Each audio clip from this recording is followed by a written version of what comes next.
My name is Dawn, and my 2 words are passive to passionate. In high school, I came in from being homeschooled my whole life, and going into high school, I wanted to get as much as I could out of it. I wanted the coolest friends. I wanted to have the best grades. I wanted to be involved in as many things I could be involved in. I was so consumed by wanting attention. I wanted attention from people that were in my sports. I wanted to be known as someone who was really fast and really athletic, and I wanted to be known by people in theater. I wanted to let people see how awesome I was. There is a difference between a spiritual high and a spiritual life. For me, that transition to a spiritual life, it came in my freshman year of college. I wanted just to be that Christian girl that didn't just fall away from God when she joined college and got into the party scene. I wanted to show everyone that thought, oh, Dawn, she's gonna be a partier because she was so perfect in high school, so in college she's just gonna go crazy. I just wanted to prove all of them wrong. I'm like, no, I'm gonna be a Christian forever, and no one's ever gonna stop me because I can do it. I'm very strong-willed. I can do it. It's because of this dependence on myself, this dry season, I wasn't excited about the Lord. I was so bored and dead. I was so hung up on trying to figure out who am I supposed to be with. That was such a big deal to me. Every guy that passed by on the street, I'm like, are you the one for me? And I would be so consumed with this idea, like, who cares? Who cares who you're gonna be with at this point? But I did, I cared, I wanted to know. And that consumed most of my first semester of college.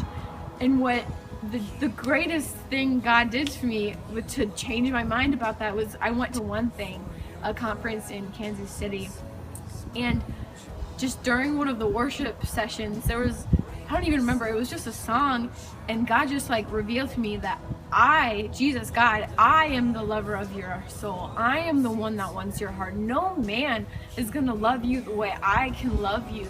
Open up your heart to me, because I'm just gonna explode your heart with my love, and no other person can.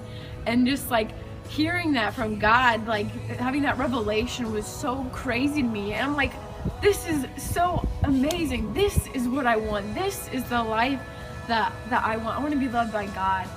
And when I came back, I was so excited about the Lord and about this new awesome relationship that I was gonna have with him and all of that. But things just kind of almost as soon as I came back to college, just kind of died out. And I realized I was not even putting forth the effort, and God just revealed that to me. And so I began reading the Word. I had asked God, please make me like reading the Bible, and he did. The Word just came alive to me. It was so fascinating to me to learn about this awesome Jesus. And as I was worshiping, I would just listen to music in my dorm room alone and just experience the presence of God. I was so in love with the Lord. I went from this place where I was dry and bored to where Jesus was so cool to me, so fascinating. I was seriously in love with him. I didn't just love God, I was in love with him, and I couldn't get enough of him.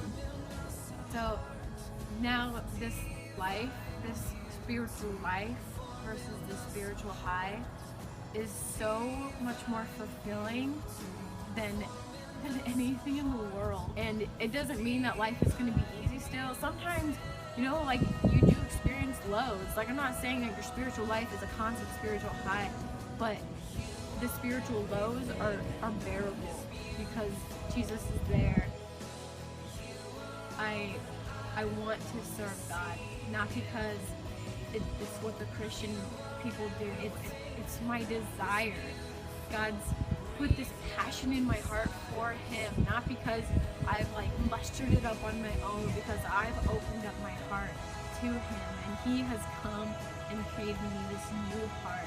And so now I'm passionate because I want other people to experience this awesome love, this awesome life. Jesus' love has changed me. So because of that, my word used to be passive, but now it's passionate.